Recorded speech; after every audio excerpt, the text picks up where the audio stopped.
జయము జయము మన భారతమాతకు జయము చదువులనిచ్చు సరస్వతి తల్లి చల్లగా చూడమ్మా చల్లనిచ్చడి శ్రీ మహాలక్ష్మి కరుణ చూపవమ్మా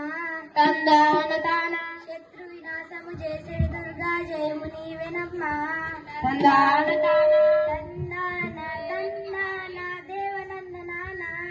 తరికిట జుప్తరిత అక్క ఈ రోజు ఏ కథ చెప్పబోతున్నావు?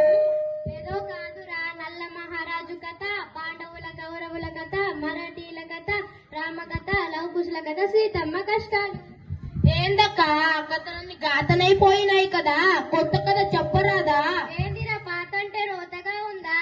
అయితే పాత గ్లాసులు, వెండి పల్లాలు, బంగారు గొలుసులు అన్ని తీసి బయట పడేస్తావా?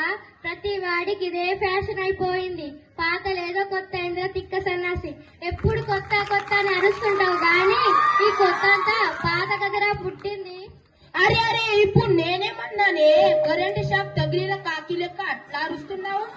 పాట అంటే రోతం నేను అన్నానా? కాలం మారినా ఇంకా మనం పాతలోనే బతుకుతున్నామా? ఎలక్ట్రిక్ దీపాలు వద్దని ఆముదం దీపాలే పెట్టుకుంటున్నామా?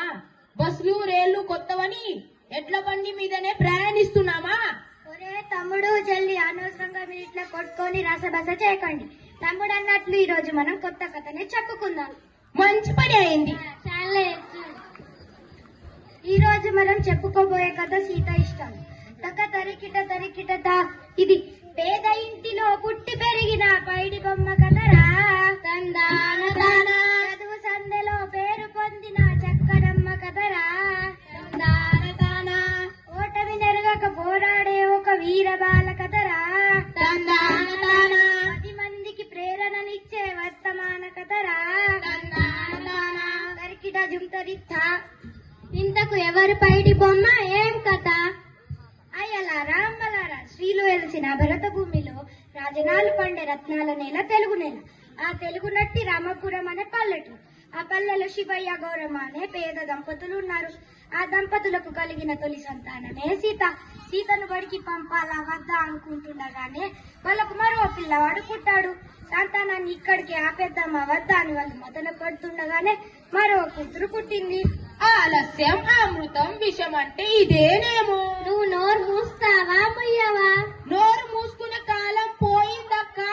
ప్రశ్నించేవాడే ఉత్తముడు, మాట్లాడేవాడే మంచోడు. కథ వినండి. పూట గడువని తల్లిదండ్రులకు మాటలు ఎక్కువ. పంటలు పండక పొట్ట నిండక కష్టం ఎక్కువ. కుటుంబ భారం కొంగు తీయగా తల్లడిల్లినారు. భార్య భర్త కూలీనాలితో బతుకునిచ్చినారు. తరికిట జుంతరిత్త. అక్క, ఇంతకు ఆ చిన్నారి సీతమ్మ బడికి పోయిందా లేదా? లేదు చెల్లెలా, అమ్మా నాయన పనిలోకి పోతే తమ్ముండి చెల్లెని ఆడించడానికి ఆమె అంకితమైపోయింది.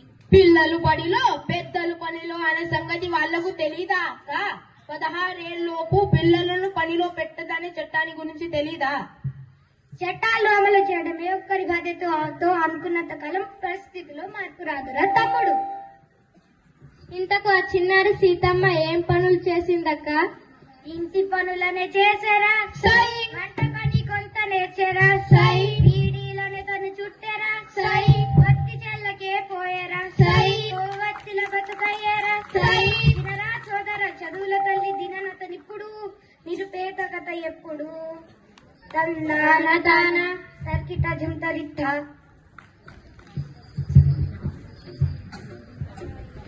తర్వాత ఏం జరిగిందక్క? ఇంకేం జరుగుతుంది? 4 రాళ్లు సంపాదించి ఆ పిల్ల నెత్తిన పెట్టి నీళ్లు పోసి పెళ్లి చేసే ఉంటారు. నిజంగా అదే జరిగితే మన కథకు అర్థం లేదురా తమ్ముడు. ఆ ఊరికి షాని అనే కొత్త టీచర్ వచ్చింది. మీ పిచ్చి గాని, టీచర్ చదువు చెప్పుతారు గాని ఇవన్నీ పట్టించుకోరు. ఒకవేళ పట్టించుకున్నా వినేవారు ఉంటారా? ఒకవేళ విన్న ఈ మార్పు సాధ్యమవుతుందా? తప్పకుండా సాధ్యమవుతుంది. మా బల్లో టీచర్లు రోజు పాఠాలు చెప్తారు, మంచి మంచి కథలు చెప్తారు, సూక్తులు చెప్తారు, ఆటలు ఆడిస్తారు, పాటలు పాడిస్తారు. వాళ్ళు అందరూ మమ్మల్ని సొంత బిడ్డల్లాగా పట్టించుకుంటారు. అవును తమ్ముడు, టీచరే వచ్చిన బడి ఈడున పిల్లలు ఎవరెవరు వస్తారో రారో తెలుసుకోవడం. అట్లా తెలుసుకొని ఒక్కొక్కరి ఇంటికి వెళ్తూ శివయ్య వాళ్ళ ఇంటికి కూడా వెళ్ళింది. అయ్యో, అయితే అక్క అది గమనించిన గౌరమ్మ సీతను దాచిపెట్టి అటువంటి వాళ్ళు మా ఇంట్లో ఎవరు అని చెప్పి ఉంటుందా? నువ్వు అతిథిగా ఊహించక అక్క చెప్పింది విను. రాజు ఊహించింది నిజమే, గౌరమ్మ సీతమ్మను దాచిపెట్టింది. అయ్యో, అప్పుడేమైంది? శారద టీచర్ వచ్చిన పని చెప్పకుండా శివయ్య దంపతులకు కొన్ని మంచి మాటలు చెప్పింది. ఏమని?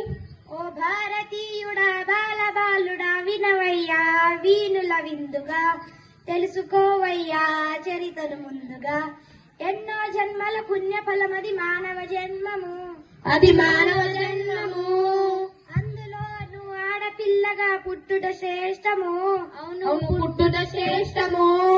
సహనము స్నేహము ప్రేమ భావము ఆమె గొప్పతనము, అది ఆమె గొప్పతనము. ఆ గొప్పను కలిగిన ఆడపిల్లను చక్కగా పెంచాలి. బావు చక్కగా పెంచాలి. అప్పుడే ఇల్లు ఊరు దేశం అభ్యున్నతి పొందు. అంతే, అభ్యున్నతి పొందు. అట్టి బాలికలను నంచి పెట్టుట అన్యాయమగును, అది అన్యాయమగును. ఓ భారతీయుడా బాలబాలుడా వినవయ్యా వీనుల విందుగా, తెలుసుకోవయ్యా చరితను ముందుగా. ఆడవాళ్ళు కూడా గొప్పవాళ్ళు అంటున్నావు, బాగానే ఉంది, కానీ అటువంటి నలుగురు గొప్ప వాళ్ళ పేర్లు చెప్పక్క. సరే వినండి మరి. ఆ శ్రావణి టీచర్ కూడా కొందరు ఆదర్శ మహిళల గురించి ఇట్లా చెప్పింది. ఎలా? రుద్రమ్మదేవి చూడరా సై. శత్రులను చెండాడేరా సై. సరోజిని నాయుండరా సై. స్వరాజ్య సమరం చేసేరా